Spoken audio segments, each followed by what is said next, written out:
Bersyukur kepada Tuhan, hari ini Tuhan adakan kembali buat kita, sehingga kita boleh beribadah bersama-sama di dalam nama Yesus Kristus.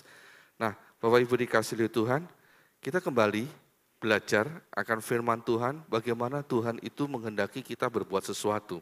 Kita terlebih dahulu baca kebenaran firman Tuhan di dalam Titus pasal 2 ayat yang ke-7 bagian yang pertama. Titus pasal 2 ayat 7 bagian A. Dan jadikanlah dirimu sendiri suatu teladan dalam berbuat baik, Jadikanlah dirimu sendiri suatu teladan dalam berbuat baik. Ini adalah sebuah nasihat, kemudian juga ini sebuah, kalau kita katakan sebagai perintah, ini adalah perintah firman Tuhan. Tetapi kalau kita tidak ingin mengatakan ini adalah sebagai perintah, okelah, ini adalah nasihat yang baik untuk kita semua. Bapak Ibu dikasih oleh Tuhan, di dunia ini proses dan kegiatan menjadi teladan dan meneladani orang lain itu akan selalu terjadi dalam diri kita. Akan selalu terjadi, satu dengan yang lain akan terus proses ini akan ada. Secara mudah, yang disebut sebagai meneladani itu adalah memberikan tiruan, meniru. Kalau kita meneladani seseorang berarti kita meniru seseorang. Kalau menjadi teladan bagi orang lain berarti kita sedang ditiru oleh orang lain.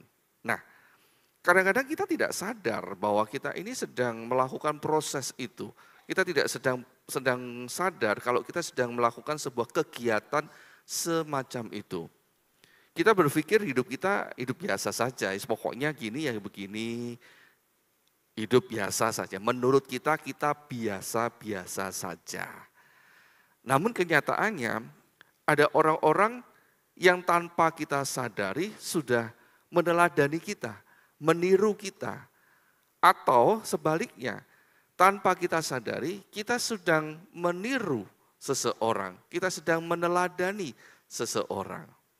Bahkan proses itu akan terjadi, terus berlangsung, kegiatan meniru dan ditiru itu akan terus terjadi di dalam kehidupan manusia sepanjang hidupnya, bahkan sampai ketika kita mati pun, sudah meninggal dunia pun, masih ada orang-orang yang akan meniru kita. Walaupun kita mungkin pernah berpesan, jangan tiru saya, jangan teladani saya. Tapi kenyataannya ada yang melakukan seperti itu. Contohnya, Bapak Ibu masih ingat kalau yang sampun sepuh mungkin seorang penyanyi yang namanya Elvis Presley. Nah, di masa kejayaannya banyak orang yang mengaguminya. Tapi ternyata sampai hari ini sudah sekian lama beliau meninggal, masih ada orang-orang yang senang, masih ada orang-orang yang mengaguminya. Dan bahkan meniru gayanya, potongan rambutnya, pakaiannya. Ada orang-orang yang meniru, bahkan mereka mencoba untuk tetap eksis dengan membuat sebuah festival-festival, acara-acara khusus yang mengumpulkan Elvis Presley di zaman sekarang, penggemar-penggemarnya, dan kumpul di suatu tempat, dan mereka semua menggunakan gaya rambut, gaya pakaian, modelnya, cara ngomongnya, cara nyanyinya, gayanya, semuanya ditiru. Nah, padahal Elvis Presley sudah meninggal dunia. Atau ada yang mengagumi seorang cerdas yang bernama Albert Einstein. Bagi anak-anak muda, bagi orang-orang ilmuwan, Albert Einstein ini adalah seorang yang luar biasa, yang hebat, pintar. Kecerdasannya diakui oleh banyak orang di atas rata-rata.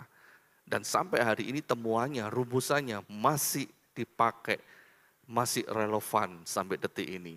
Nah, di luar kemampuan pikirannya, ada gaya nyentriknya. Gaya nyentriknya, itu pun kadang-kadang ditiru oleh anak-anak muda dan sebagainya. Gayanya, rambutnya yang aul-aulan, tapi otaknya begitu pandai. Ketika ada satu gambar yang seringkali dipakai oleh anak-anak muda kalau untuk memberikan sebuah komentar. Kadang-kadang gaya meletnya dia, mengeluarkan lidahnya dia, itu menjadi sebuah ikon yang sampai hari ini dikenang. Nah, kadang-kadang orang juga coba-coba niru gayanya dia. Atau Bapak Ibu dikasih oleh Tuhan, kenal enggak tokoh karismatik dari Indonesia yang bernama Insinyur Soekarno? Wah, kenal banget gitu ya. Tahu banget. Bahkan mungkin ada penggemarnya, pengagumnya di antara kita. Nah, Bapak Ibu dikasih oleh Tuhan, hal ini terus terjadi di dalam kehidupan kita manusia.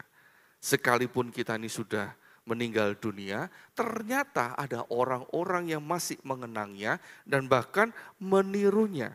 Kegiatan meneladani dan diteladani ini akan terus terjadi meskipun kita tidak berencana untuk meneladani atau untuk diteladani oleh orang lain. Nah, Bapak Ibu dikasih oleh Tuhan, di dalam kehidupan kita sehari-hari, itu pun juga terjadi.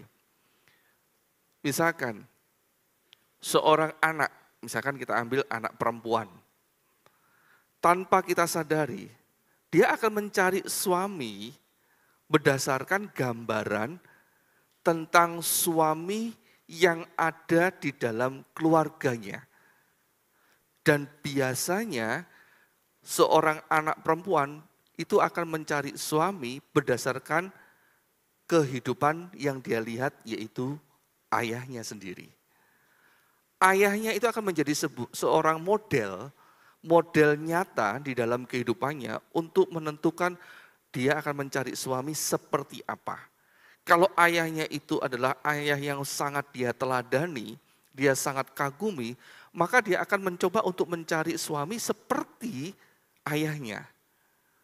Entah itu mungkin gaya rambutnya, cara berbicaranya, entah itu ketika memperlakukan anaknya, ketika melindungi dan sebagainya. Itu akan dicari oleh seorang anak. Entah itu anak perempuan atau entah itu anak laki-laki, tapi khususnya anak perempuan. Sebaliknya demikian, kalau anak perempuan laki-laki, dia akan mencari dari, kalau seorang suami, dia akan mencari istri berdasarkan ibunya. Itu adalah sesuatu yang wajar. Nah, coba bayangkan kalau seorang ayah yang begitu kejam, sedikit banyak di dalam otak pikiran, terutama di dalam alam bawah sadar, di mana otak itu menyimpan memori-memori yang sebenarnya itu disimpan dan sebenarnya ingin dilupakan. Nah, ini bahaya ya. Bapak Ibu harus tahu sedikit, saya akan jelaskan sedikit. Di dalam otak kita manusia, itu ada yang namanya otak besar, ada namanya otak kecil. Otak besar itu ada di daerah atas dan biasanya agak di depan. Dan otak kecil itu ada di belakang. Dan juga masih ada lagi yang namanya otak tengah. Nah, semua otak ini fungsinya adalah, salah satunya adalah menyimpan memori, menyimpan ingatan, menyimpan kenangan. Ada yang disebut sebagai ingatan jangka pendek, ada yang disebut sebagai ingatan jangka panjang. Ada juga yang disebut sebagai ingatan yang terus akan terkenang di dalam otak kita, tetapi ada yang disebut sebagai ingatan yang rasanya sudah lupa, tapi ternyata tidak hilang dari ingatan kita. Tersimpan, terselip istilahnya. Terselip di antara file-file, di antara ingatan-ingatan kita, namun itu tidak hilang, pada suatu saat itu akan muncul. Nah, kadang-kadang ngerinya yang tersimpan seperti itu kita sebut sebagai trauma. Trauma itu akan muncul ketika dia akan menghadapi sesuatu yang serupa, tapi itu tidak membuat dia senang. Atau fobia. Fobia itu adalah kadang-kadang ada di ingatan-ingatan tertentu yang terselip. Dia tidak ngerti kenapa dia takut sesuatu. Tetapi yang dia rasakan adalah dia harus takut terhadap sesuatu.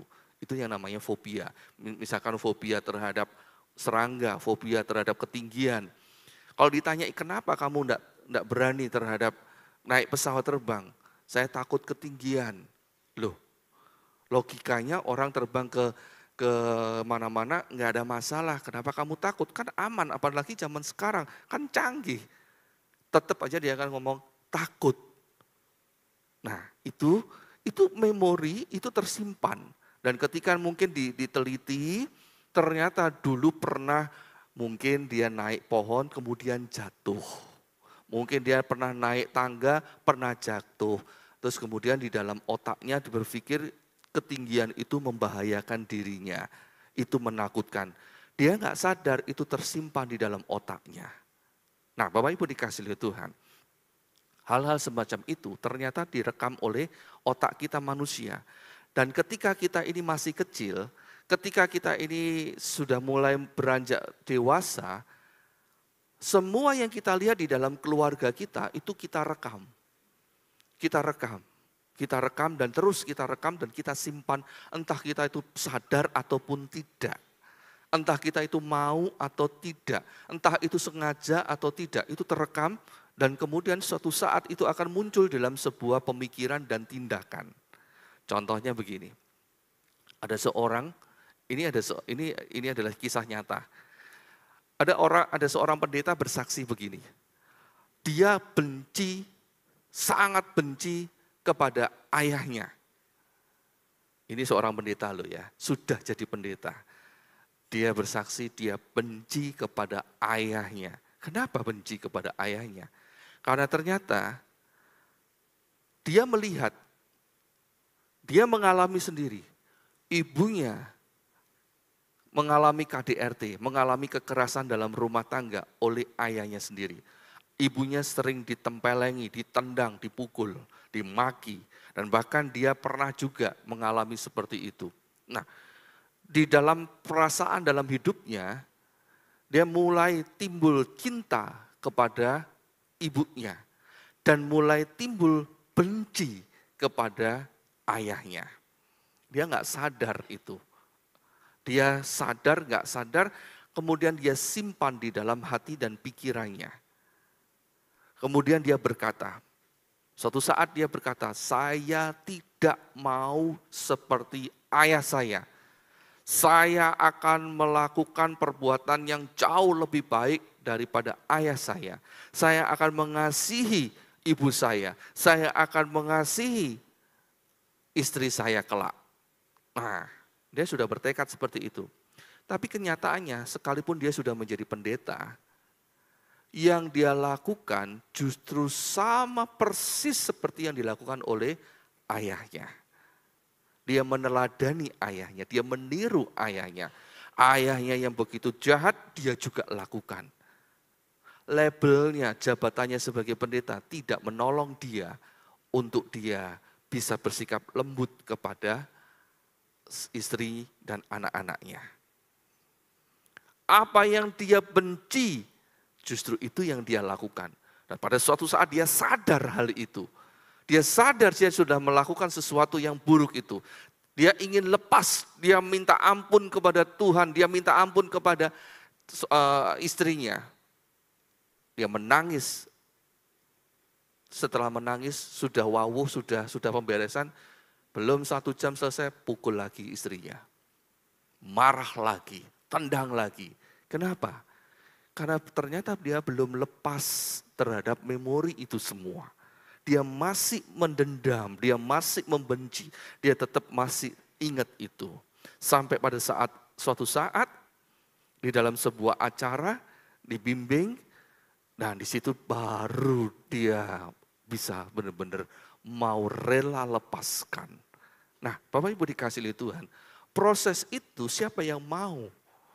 Siapa yang mau seperti pendeta ini, orang ini, di mana dia ingin meniru sesuatu yang jahat. Tapi kenyataannya, dia melakukan sesuatu yang dia benci. Dia melakukan sesuatu yang dia tidak ingini. Nah, inilah yang harus kita pahami dengan baik. Selama kita hidup di dalam dunia ini, ayo perhatikan kehidupan kita sendiri.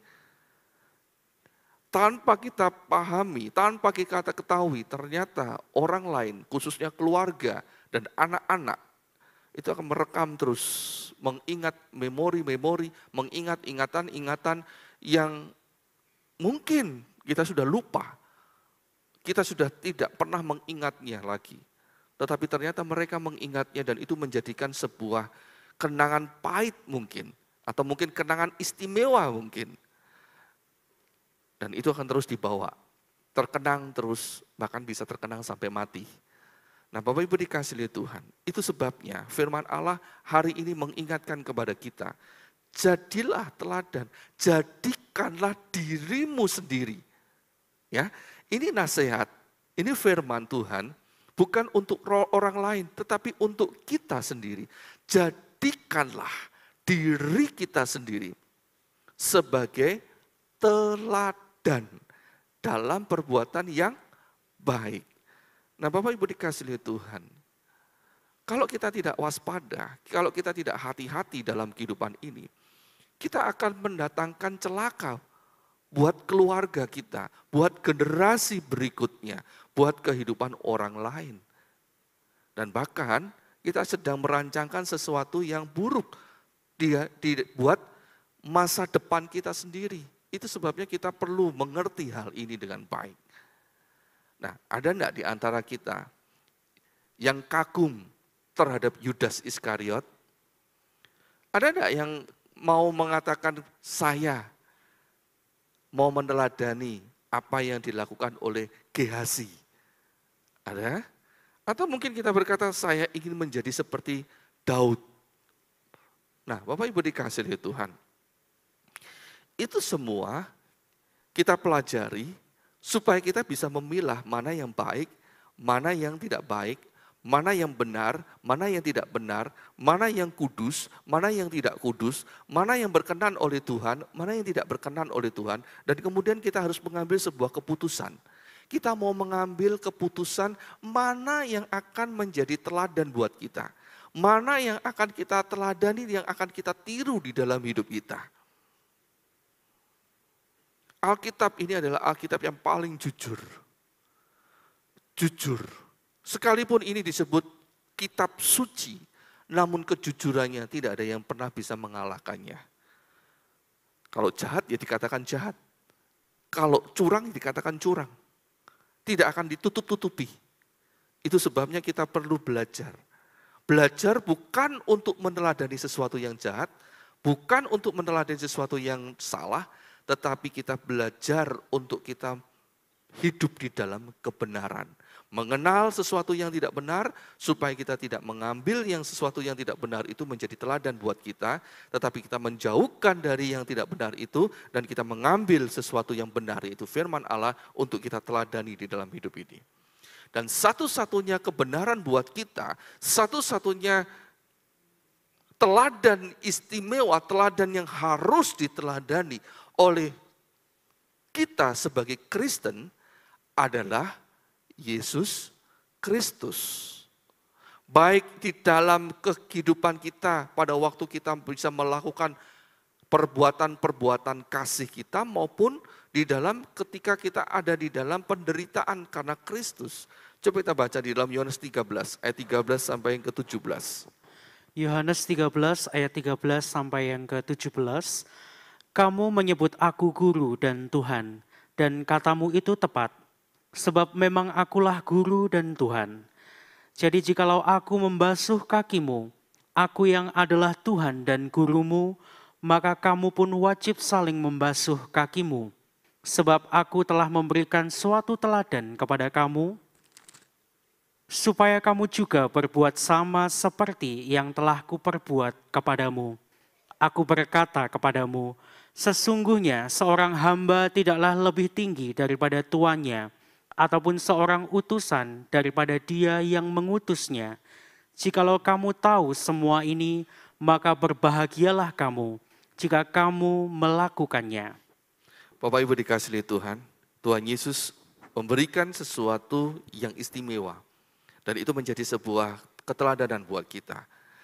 Di dalam ayat yang ke-16 di situ dikatakan bahwa sesungguhnya seorang hamba tidaklah lebih tinggi daripada tuannya, ataupun seorang utusan daripada dia yang mengutusnya. Kalimat-kalimat ini, kata-kata ini, perumpamaan antara hamba dengan Tuhan, yang diutus dengan yang mengutus, ini kalau kita kaitkan dengan teladan, dengan meneladani, dengan tiru-meniru, maka ini adalah sebuah contoh yang baik, yang Tuhan sedang mau ungkapkan. Sebab ketika kita ini mau meneladani sesuatu, kita harus ingat bahwa hamba ketika mengerjakan sesuatu, dia akan mengikuti cara berpikirnya dari tuannya. Dia nggak boleh pakai cara berpikir sendiri. Cara berpikir dari tuannya itu yang harus dilakukan oleh hamba. Ingat, ini ada sedikit perbedaan antara hamba dengan pembantu rumah tangga atau pelayan atau pegawai di zaman modern ini. Ini berbeda cara berpikirnya. Kita harus kembali kepada apa yang ditulis oleh firman Tuhan, apa yang dikatakan oleh Tuhan Yesus pada waktu itu. Konteks hamba pada waktu itu. Hamba itu tidak memiliki sesuatu keinginan sendiri. Meskipun dia memiliki keinginan sendiri, keinginan itu nggak boleh dilakukan di dalam dia bekerja. Apa yang diinginkan oleh tuannya itu yang dilakukan. Sama juga ketika Tuhan Yesus berkata bahwa seorang utusan tidak lebih daripada dia yang mengutusnya. Orang yang diutus di zaman sekarang pun ini masih berlaku. Orang yang diutus juga harus menyampaikan sesuatu tepat seperti yang diinginkan oleh yang mengutusnya. Coba bayangkan begini. Bapak Ibu punya kan yang namanya handphone? Punya kan handphone? Dan handphone itu kan bisa dipakai untuk berkomunikasi. Jarak jauh dimanapun kita terpisah bisa dipakai untuk berkomunikasi. Baik melalui kata-kata, melalui video, ataupun melalui tulisan. Nah coba Bapak Ibu, ketika Bapak Ibu mengetik sebuah teks, kalimat gitu ya. Kamu sudah makan, nah mungkin kita mengirim tulisan itu kepada anak kita, atau mungkin kepada suami atau kepada istri. Kamu sudah makan, tulisan kita nulisnya adalah seperti itu. Kamu sudah makan, pertanyaan. Tetapi ketika dikirim dan diterima oleh si penerima, misalkan oleh anak kita, ternyata dibaca oleh anak kita adalah, kamu jangan makan. Loh, padahal pesannya adalah kamu sudah makan. Tetapi kenapa yang diterima adalah kamu jangan makan? Gimana akhirnya? Ribut enggak? Ribut. Salah sangka enggak? Salah sangka. Itu sebabnya ketika orang yang diutus mendapat sesuatu pesan, pesan seperti apapun itu harus disampaikan dengan baik, seperti yang diingini oleh pemberi pesan. Itu sebabnya ketika kita belajar tentang teladan meneladani, dan ketika ini berhubungan dengan Tuhan Yesus mengajar, ayo teladani aku, teladani tentang Tuhan Yesus. Baik ketika kita ini mengatakan di dalam perbuatan kasih kita, pada saat ada masalah ataupun tidak ada masalah, dan itu berbicara tentang perbuatan kasih, lakukan seperti yang Tuhan Yesus lakukan. Enggak boleh dikurangi, enggak boleh ditambah. Kita enggak boleh sok-sokan. Kalau kita sok-sokan, sama seperti teks tadi. Pesan kita berkata, kamu sudah makan, ternyata kita nambah-nambahi. Kita bikin ulah. Akhirnya yang menerimanya, kamu jangan makan. Nah itu tidak menampilkan sebuah keteladanan yang benar. Dan Tuhan tidak senang kalau kita sok-sokan di hadapan Tuhan. Nah di saat kita melakukan perbuatan kasih, kita harus meneladani Tuhan. Di saat ada penderitaan pun tetap meneladani Tuhan Yesus. 1 Petrus 2 ayat 21 sampai 23. 1 Petrus 2 ayat 21 sampai yang ke-23. Sebab untuk itulah kamu dipanggil, karena Kristus pun telah menderita untuk kamu dan telah meninggalkan teladan bagimu, supaya kamu mengikuti jejaknya. Ia tidak berbuat dosa dan tipu tidak ada dalam mulutnya. Ketika ia dicaci maki, ia tidak membalas dengan mencaci maki. Ketika ia menderita, ia tidak mengancam, tetapi ia menyerahkannya kepada Dia yang menghakimi dengan adil. Nah, di dalam penderitaan pun Tuhan ingin supaya kita ini belajar untuk meneladani Tuhan Yesus. Bukan meneladani rasul-rasul, orang-orang kudus, santo-santo, malaikat-malaikat. Tidak. Tetapi Tuhan memberikan sebuah patokan yang sama. Patokan yang sama buat kita semua orang Kristen. Yaitu kita meneladani Tuhan Yesus Kristus. Baik ketika kita melakukan sebuah perbuatan kasih, maupun di dalam ketika kita mengiring Tuhan Yesus dan mengalami penderitaan. Tuhan Yesus ingin kita tetap fokus kepada Tuhan Yesus. Teladani Tuhan Yesus.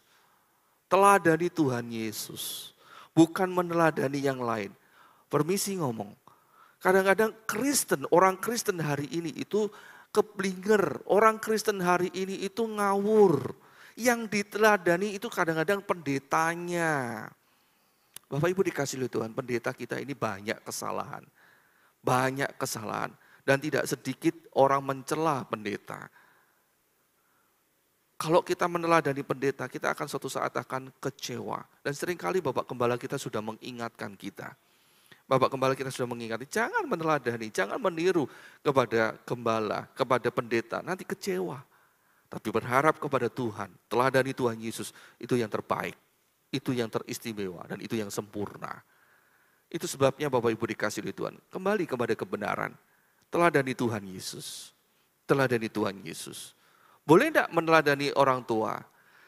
Kalau itu hanya sebagai patron saja, sebagai gambaran ada Yesus di dalamnya, silakan.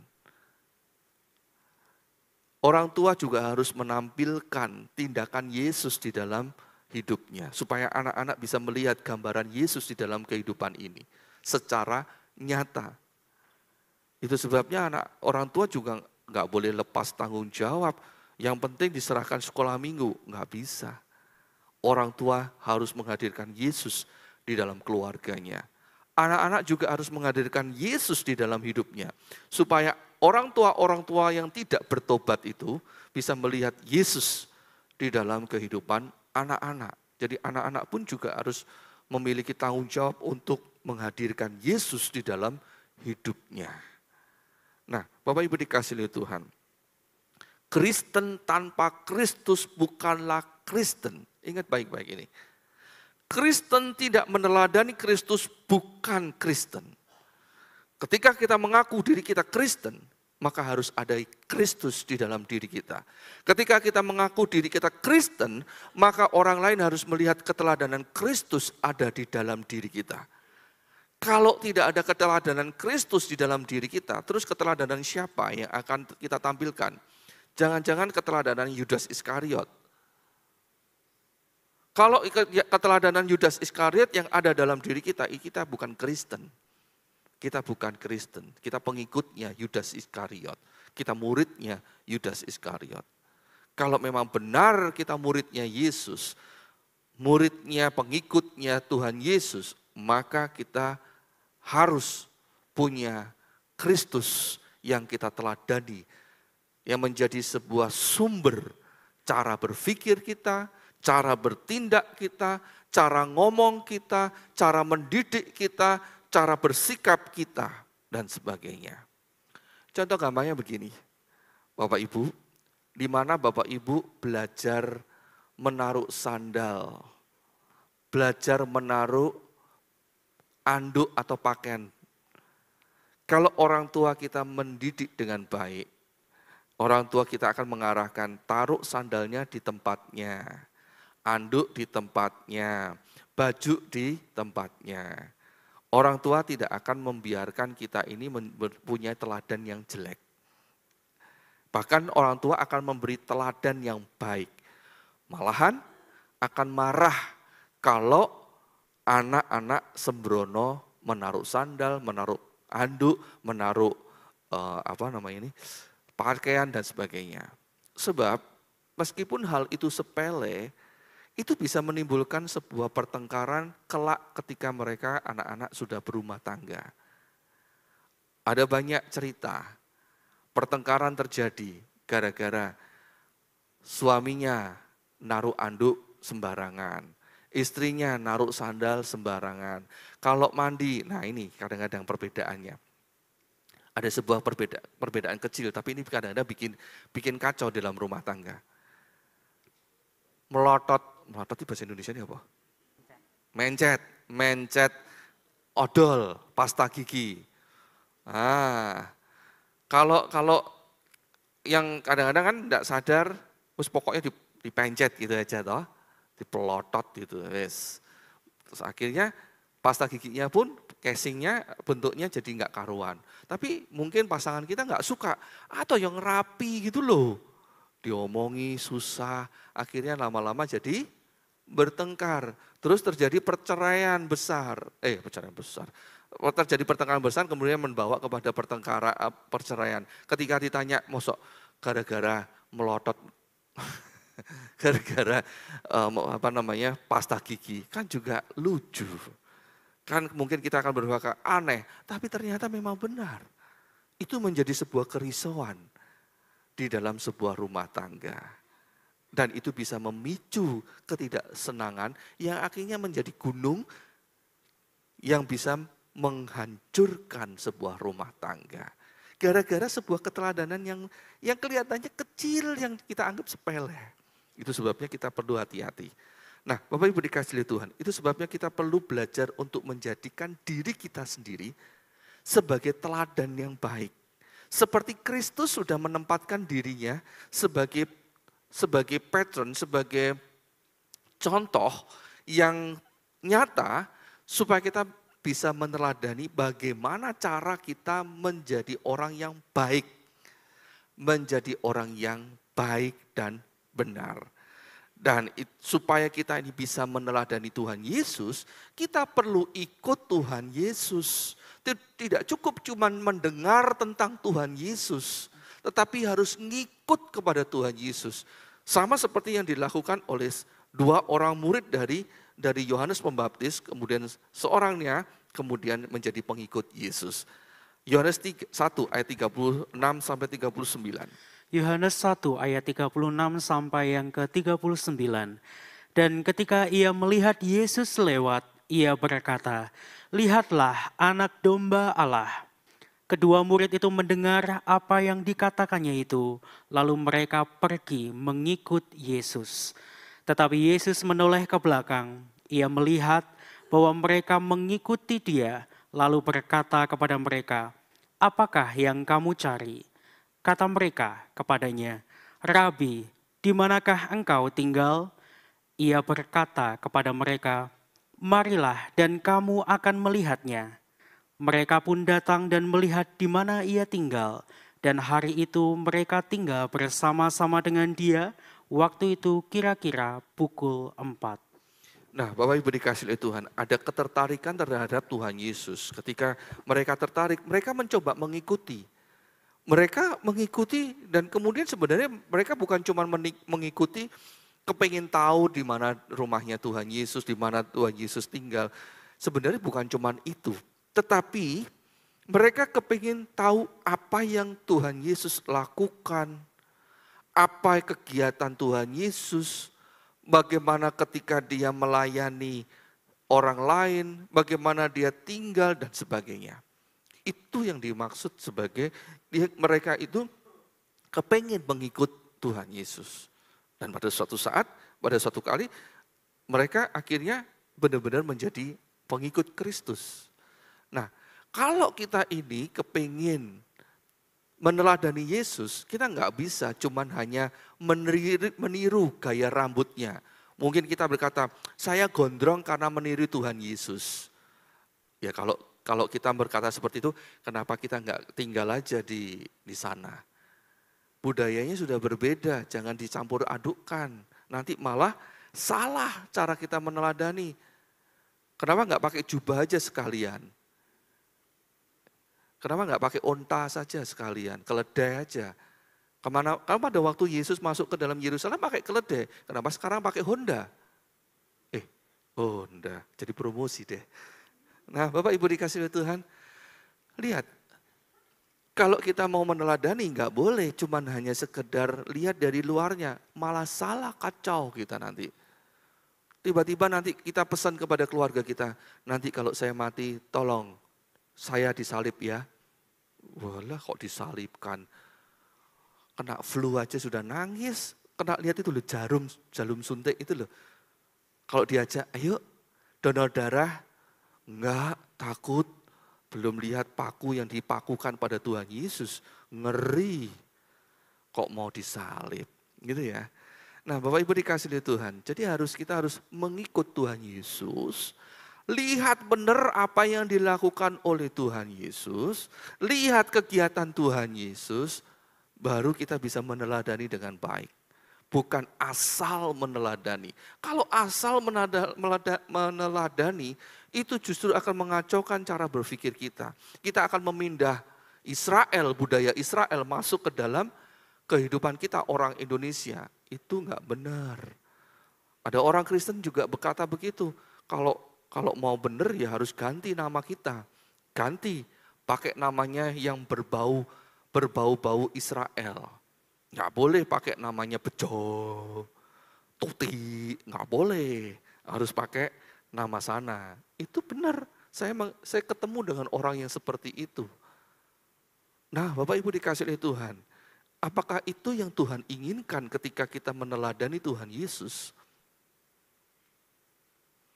Bapak Ibu dikasih oleh Tuhan, bahkan ketika kita ini harus menanggung salib, kita pun tetap juga harus belajar ngikut kepada Tuhan dan meneladani Tuhan Yesus. Yuk kita baca salah satu ayat ini di dalam Matius 10 ayat 38. Matius 10 ayat yang ke-38, barang siapa tidak memikul salibnya dan mengikut aku, ia tidak layak bagiku. Nah nanti bisa baca lagi di dalam Matius 16 ayat 24. Di dalam Injil Matius ini, 2 kali Tuhan Yesus berkata senada. Barang siapa tidak memikul salibnya dan mengikut aku, yaitu Tuhan Yesus, ia tidak layak bagiku. Nah Bapak Ibu dikasih oleh Tuhan, hal ini kita perlu juga paham. Mengikut Tuhan Yesus itu enggak cuma hanya pada waktu enak, pada waktu senang saja. Tuhan Yesus berkati aku. Nah Tuhan Yesus memberkati. Wah kita, oh haleluya, aku ikut, aku pengikutmu Tuhan Yesus. Kemana-mana aku akan ceritakan engkau.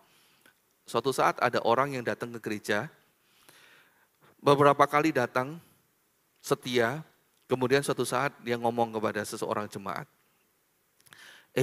aku akan jadi jemaat di tempat ini, di gereja ini, kalau gereja mau bayarin kontrakanku, kalau mau bayarin kontrakanku, nanti saya akan jadi jemaat di tempat ini. Dan sampai hari ini nggak muncul lagi. Kenapa? Nggak dibayarin kontraknya. Nah Bapak Ibu dikasih oleh Tuhan. Apakah pada waktu kita menerima berkat, kita berkata, aku pengikut Yesus. Aku telah meneladani Yesus. Aku mau kemana saja Tuhan Yesus ngikut. Tapi ketika kita mulai mendapatkan sebuah permasalahan dan Tuhan Yesus seolah-olah tidak menjawab doa kita, seolah-olah Tuhan Yesus membiarkan kita di dalam permasalahan, di dalam kemiskinan kita. Terus kemudian kita berkata, udahlah, dadah Tuhan Yesus, cari juru selamat yang lain, cari Tuhan yang lain. Seperti itukah? Tuhan nggak mau itu terjadi. Itu sebabnya Tuhan mau, sekali lagi Tuhan itu adalah Tuhan pribadi yang sangat jujur. Tuhan juga jelaskan, mengikut Tuhan Yesus itu ada resiko salib terjadi. Ada resiko salib. Bukan cuman hanya sesuatu yang menyenangkan berkat saja. Tapi ada salib yang harus ditanggung. Mau enggak? Mau enggak ikut Yesus itu ada salib? Sebab ada orang-orang Kristen yang mempromosi gini, ayo ikut Tuhan Yesus, ayo jadi Kristen, enak. Nanti sakit disembuhkan, miskin jadi kaya. Enggak punya jodoh, dikasih jodoh. Promosinya begitu. Tapi tidak pernah promosi, ikut Yesus ada salib. Apa tujuannya kalau seperti itu? Untuk apa kita mau membuat gereja ini penuh dengan orang, tetapi mereka semuanya hanya berpikir bahwa Yesus adalah ATM saja. Hanya Yesus itu adalah tempat untuk mencari berkat. Tetapi ketika berbicara tentang salib, orang pada tidak mau ikut.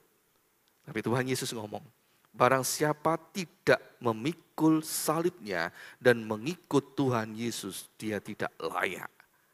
Jadi salib itu juga harus menjadi bagian dari orang Kristen. Nah, Bapak Ibu dikasih oleh Tuhan. Tuhan Yesus menggambarkan perjalanan orang Kristen itu seperti yang tertulis di dalam Mazmur 23. Yuk kita baca ini yuk. Mazmur 23 ayat 1 sampai yang ke-6. Mazmur 23 ayat 1 sampai yang ke-6. Tuhan adalah gembalaku, takkan kekurangan aku. Ia membaringkan aku di padang yang berumput hijau. Ia membimbing aku ke air yang tenang. Ia menyegarkan jiwaku. Ia menuntun aku di jalan yang benar oleh karena namanya. Sekalipun aku berjalan dalam lembah kekelaman, aku tidak takut bahaya. Sebab Engkau besertaku, gadamu dan tongkatmu, itulah yang menghibur aku. Engkau menyediakan hidangan bagiku di hadapan lawanku. Engkau mengurapi kepalaku dengan minyak, pialaku penuh melimpah. Kebajikan dan kemurahan belaka akan mengikuti aku seumur hidupku, dan aku akan diam dalam rumah Tuhan sepanjang masa. Amin. Seekor domba, dia akan terus mengikuti gembalanya kemanapun gembala itu pergi. Ketika gembala itu mengajak domba itu di padang yang berumput hijau, dibawa kepada air yang tenang. Ini semua berbicara tentang kenyamanan.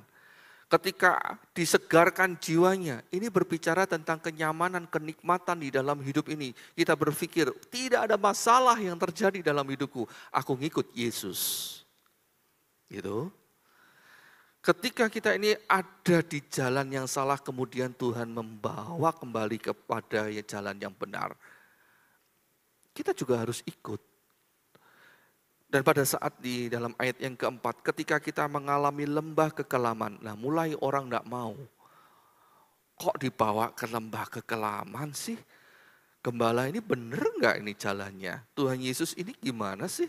Kok membawa aku ke dalam sebuah permasalahan, masuk ke dalam permasalahan. Gimana sih Tuhan Yesus ini? Ketika kita diperhadapkan dengan lawan kita, bagaimana?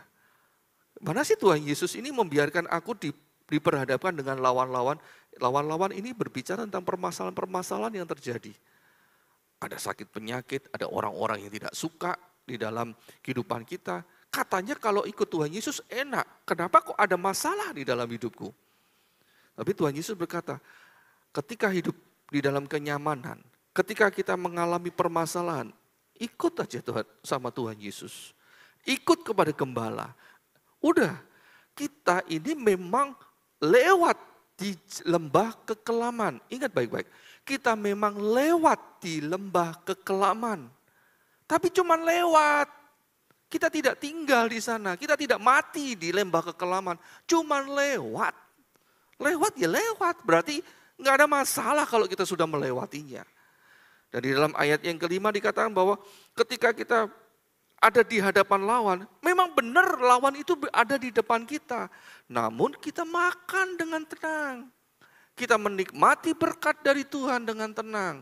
Musuh, lawan itu memang benar ada. Mengancam, iya mengancam kita. Namun tidak dibiarkan kita mati. Justru kita menikmati berkat-berkat dari Tuhan. Dan sampai kita di rumah Tuhan pun kita masuk dalam sukacita. Kita ada. Ketika gembala masuk ke dalam rumahnya, kita pun masuk. Ketika Tuhan masuk ke dalam rumahnya, kita pun ada di dalam rumah Tuhan. Nah, dimanapun kita berada, kita ngikut. Itulah pengikut Kristus. Itulah orang yang meneladani Tuhan Yesus. Dimanapun Tuhan Yesus berada, Disitulah kita juga berada. Sebab kita mau meneladani bukan cuma dari segi luarnya saja, tapi kita meneladani dari hati Tuhan Yesus. Bagaimana kita bisa mengenal hati Tuhan Yesus kalau kita tidak hidup bergaul erat, bergaul karib dengan Tuhan Yesus. Bagaimana domba itu bisa mengenal dari gembalanya kalau domba itu tidak bergaul erat dengan gembalanya. Bagaimana domba itu bisa mendengar dan mengenali suara dari gembalanya kalau mereka tidak bergaul erat dengan gembalanya. Bagaimana kita bisa mendengar suara Tuhan kalau kita tidak mengenal suaranya Tuhan dengan baik. Kita tidak bergaul erat dengan Tuhan. Jangan-jangan ketika Tuhan Yesus nanti berkata, "Nak, ayo pulang." Apa Tuhan? Gak krungu Tuhan. Masih enak nasi sego pecel masih enak Tuhan. Nanti ya. Tidak mengenal suara dari Tuhan. Nanti akhirnya kalau suara Tuhan tidak dikenal, yang datang bukan Tuhan Yesus. Yang datang adalah malaikat pencabut nyawa. Ayo pulang. Mau gak mau nanti tak cabut nyawamu. Mau seperti itu? Gak mau karena malaikat pencabut nyawa itu selalu digambarkan dengan sesuatu yang menakutkan. Sesuatu yang kegelapan yang begitu menakutkan. Itu yang membuat orang-orang takut menghadapi kematian. Tapi kalau kita mengenal Tuhan kita, begitu Tuhan Yesus datang, udah gak pakai 2 kali, langsung kita ikut berangkat. Sebab kita tahu sukacita yang datang kepada kita, bahagia yang datang pada kita. Nah, itu sebabnya Bapak Ibu dikasih oleh Tuhan, kita perlu hidup di dalam keteladanan. Kita perlu hidup menjadi teladan. Dan yang Tuhan inginkan bukan sembarang teladan, tetapi teladan di dalam perbuatan baik, bahkan segala perbuatan baik. Seperti yang dinasihatkan di dalam Titus tadi. Titus 2 ayat yang ke-7 bagian A tadi. Dikatakan, jadikanlah dirimu sendiri suatu teladan dalam berbuat baik. Teladan dalam kelakuan yang baik. Dan di dalam terjemahan lama dikatakan, teladan segala perbuatan baik. Jadi segala perbuatan baik kita menjadikan diri kita ini sebagai teladan. Ada banyak perbuatan baik dalam dunia ini. Kita yang harus menjadi teladan. Kita yang harus menjadi teladan. Orang lain bisa menjadi teladan, mengapa kita tidak? Dan lebih baik kitalah yang menjadi teladan daripada orang lain yang menjadi teladan. Kalaupun orang lain menjadi teladan, kita juga menjadi teladan, maka kita sedang membangun sebuah keteladanan yang baik di dalam dunia ini. Nah, coba bayangkan, kalau dunia ini penuh dengan perbuatan baik, nyaman enggak untuk ditinggali? Enak enggak untuk kita tinggali? Bangun pagi-pagi kita saling menyapa, salam damai sejahtera. Bu, gimana kabarnya, masak apa hari ini? Oh, saya lagi masak jangan asem. Tapi kurang garamnya, gimana ini? Saya mau beli garam dulu. Udah enggak usah beli, saya kasih. Tapi jangan lupa ya nanti kalau sudah jadi. Pamrih itu katanya. Nah, Bapak Ibu dikasih oleh Tuhan, kalau kita bisa saling memberikan enak. Memberi di dalam kebaikan, itu kan sukacita. Itu sebabnya ayo belajar. Belajar untuk menjadi sebuah teladan.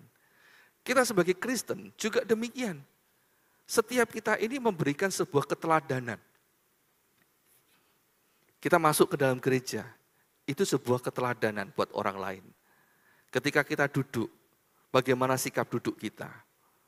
Kalau duduk kita petingkerangan, kayak di warung, orang akan berpikir, oh berarti ke gereja itu boleh begitu ya?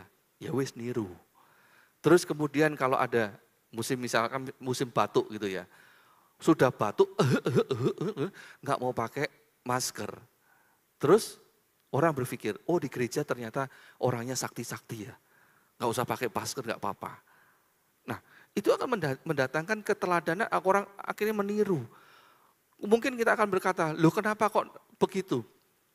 Iya soalnya si A, si B itu, pemimpin-pemimpin gerejanya aja nggak pakai masker, pemimpin-pemimpin gereja aja kasih teladan seperti itu. Lah, ya wes saya ngikut toh sebagai jemaat biasa ngikut. Nah, nanti kalau dikonfirmasi kepada pemimpin, saya nggak pernah ngajari kok. Saya nggak pernah ngajari kok. Iya, nggak pernah ngajari langsung, tapi memberikan teladan secara tidak langsung. Itu pun juga akan nanti dimintai pertanggungjawaban di hadapan Tuhan. Kenapa kok seperti itu? Kenapa kok nggak bisa menjadi teladan yang baik? Itu sebabnya Bapak Ibu yang dikasih Tuhan, bagaimana saat kita beribadah. Suka bawa handphone, saya pernah lihat di gereja. Satu keluarga, kalau pada waktu firman Tuhan, itu adalah kesempatan buka handphone, buka sosmed. Udah, anaknya buka sosmed, bapaknya buka sosmed, ibunya buka sosmed. Terus kemudian walaupun sudah nganggur gitu, nggak mau dengar firman Tuhan, cuma dilihat, terus pokoknya dilihat aja. Nggak tahu dia mau lihat apa, nganggur mungkin. Padahal di situ harusnya mendengar firman Tuhan. Nah nanti suatu saat kalau ada orang lain datang, di gereja ternyata boleh kok lihat sosmed, lihat handphone. Yaudah saya juga Nah, terus ngapain ke gereja kalau cuman hanya berpindah tempat duduk terus kemudian lihat sosmed, tidak mau dengar firman Tuhan, tidak mau lihat keteladanan Tuhan. Lah ngapain ke gereja seperti itu? Ya toh? Nah, Bapak Ibu dikasih oleh Tuhan. Jadi hidup kita di gereja, sikap kita di gereja itu akan dilihat oleh orang lain, kemudian direkam oleh orang lain, dan kemudian akan dijadikan sebuah panutan, sebuah tiruan. Dan pada saat nanti dipertanyakan, ditegur, orang itu akan berkata, loh saya kan niru itu, saya kan niru ini, saya kan mencontoh ini dan itu dan sebagainya.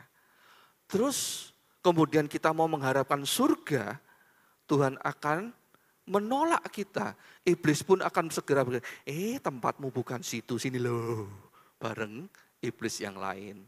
Kenapa? Karena nggak bisa menjadi teladan yang baik. Karena nggak bisa menjadi teladan yang baik, kok minta di surga? Ya setan tertawa kekelen loh ya.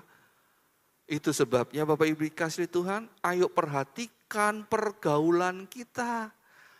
Karena pergaulan itu mempengaruhi keteladanan. 1 Korintus 15 ayat 33 dan 34. 1 Korintus 15 ayat 33 sampai yang ke-34. Janganlah kamu sesat. Pergaulan yang buruk merusakkan kebiasaan yang baik. Sadarlah kembali sebaik-baiknya dan jangan berbuat dosa lagi. Ada di antara kamu yang tidak mengenal Allah. Hal ini kukatakan supaya kamu merasa malu. Nah Bapak Ibu dikasih oleh Tuhan, kalau kita ini bergaul dengan orang-orang yang tidak mengenal Allah, maka pergaulan hidup kita akan merusak kelakuan kita, akhlak kita yang baik. Contohnya gampang gini, kalau di gereja kita punya sebuah keteladanan, sebuah kebiasaan. Kalau melayani Tuhan itu, boleh yang perempuan boleh pakai rok mini.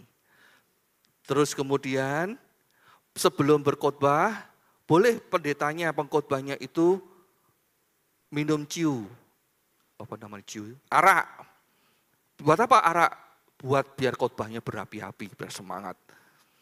Nanti kalau mau biar suasana surga itu kelihatan ya, bukan benar-benar datang, tapi kelihatannya istimewa, boleh nanti pelayan Tuhannya boleh free sex, boleh seks bebas sebelum pelayanan boleh berbuat dosa dulu. Wah nanti kalau pas pelayanan minta ampun pada Tuhan, nangis-nangis, biar kelihatannya pemimpin pujiannya kelihatan rohani banget gitu.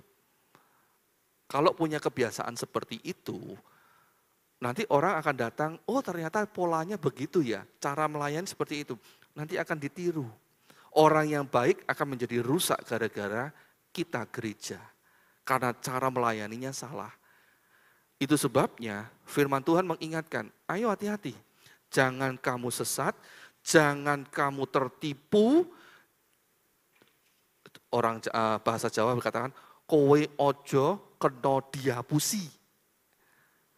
Pesrawungan sing ala kuwi ngrusak kasusilanmu, kata firman Tuhan di dalam terjemahan bahasa Jawa.